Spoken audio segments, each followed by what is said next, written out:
नमस्ते प्यारे विद्यार्थियों, आप सबको स्टडी मैथ यूट्यूब चैनल में आप सबका हार्दिक स्वागत है एवं अभिनंदन। मुझे उम्मीद है कि आप सब लोग खुश हैं और मैं लेकर आया हूं आपके लिए सामान्य गणित, जो बहुत ही आसान तरीके से, तो क्योंकि अपने जीवन के अंदर सामान्य गणित का या बेसिक गणित का है तो वो होना जरूरी है। अगर वो आपको नहीं आएगा तो आप जीवन में कुछ नहीं कर पाओगे।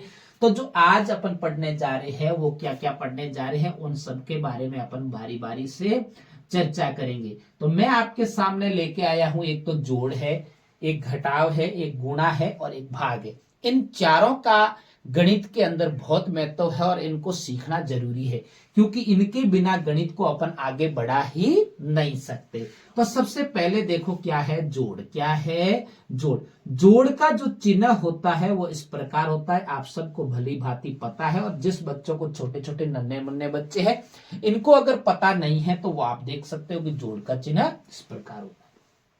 उसके बाद में देखिए क्या है घटाव। क्या है घटाव? तो घटाव के बारे में भी सबको पता है कि घटाव का चिन्ह इस प्रकार होता है। और उसके बाद में अपना 3 नंबर पे क्या है गुणा। क्या है गुणा?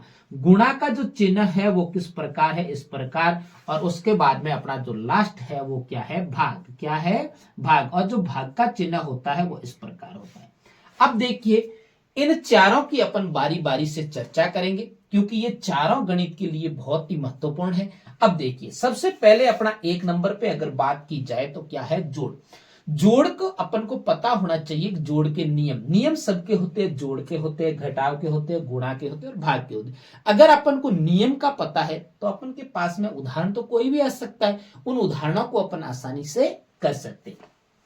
अब देखिए जोड़ का चिन्ह इस प्रकार है, तो जोड़ को हमेशा पीछे से इकाई के अंक की तरफ से जोड़ा जाता है। तो 4 और 5 कितना होता है? 9। अगर नन्हे मुन्ने बच्चे देख रहे हैं छोटे छोटे, तो उनके लिए सबसे पहले 4 लाइन खींचनी है, 1 2 3 4। फिर उसके बाद में कितनी? 5। 1 2 3 4 5। अब इनको क्या करना है? टोटल योग करना है, उनका जोड़ना है, लाइनों को गिनना है। तो 1 2 3 4 5 6 7 8 और 9। कितना हो गया? 9। तो मैंने भी कितना लिख दिया? 9 लिख दिया। अब देखिए उसके बाद में आपको कितनी लाइनें खींचनी है? 8 लाइनें खींचनी है। और उसके बाद में 6 लाइनें खींचोगे। उन सबका जब योग करोगे तो 8 और 6 कितना होता है? 14। अब देखो 14 में डबल अंक आया, पीछे का अंक तो नीचे लिखा जाएगा, आगे का अंक आगे वाले अंक के ऊपर एक हासिल के रूप में जाएगा। मुझे उम्मीद है कि आपको ये हासिल वाली भी जोड़ इसी के साथ में समझ में आ रही है।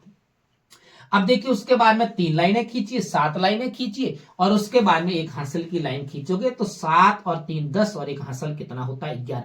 यहां पे मैंने डबल का डबल अंक क्यों लिखा है 11 का 11? क्योंकि आगे कोई अंक नहीं है। अगर यहां पे आगे अंक होता तो अपन हासिल लगाते, नहीं तो डबल का डबल। अंतिम वाला जो अंकों की, जो पंक्तियों की अपन जोड़ करते हैं वो वैसा वैसे लिखे जाएंगे, चाहे डबल अंक है तो डबल अंक और सिंगल अंक है तो सिंगल अंक। मुझे उम्मीद है कि आपको ये जोड़ अच्छे से समझ में आई है और भी आप प्रयास करते रहना, और जो प्रयास करता है वो इस सफलता को हासिल करता है। अब देखिए उसके बाद में अपने 2 नंबर पे देखिए, 2 नंबर पे अपने सामने चिन्ह से अपन ने पहचान लिया कि अपने सामने क्या है? घटाव। क्या है?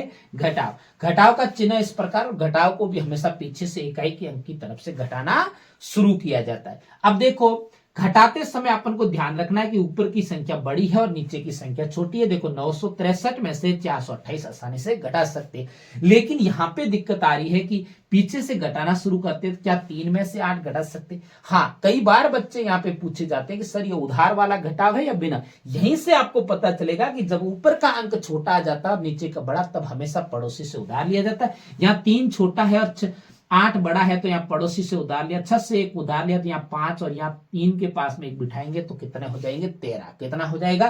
13। अब 13 में से जब 8 घटाओगे तो कितना बचेगा? 5। आपको 13 लाइनें खींचनी है, उसके बाद उसमें से 8 लाइनें मिटाओगे तो कितना बचेगा? 5। अब 5 में से 2 तो आसानी से घटा सकते हैं, तो कितना बचेगा? 3। और 9 में से जब 4 घटाएंगे तो कितना बचेगा?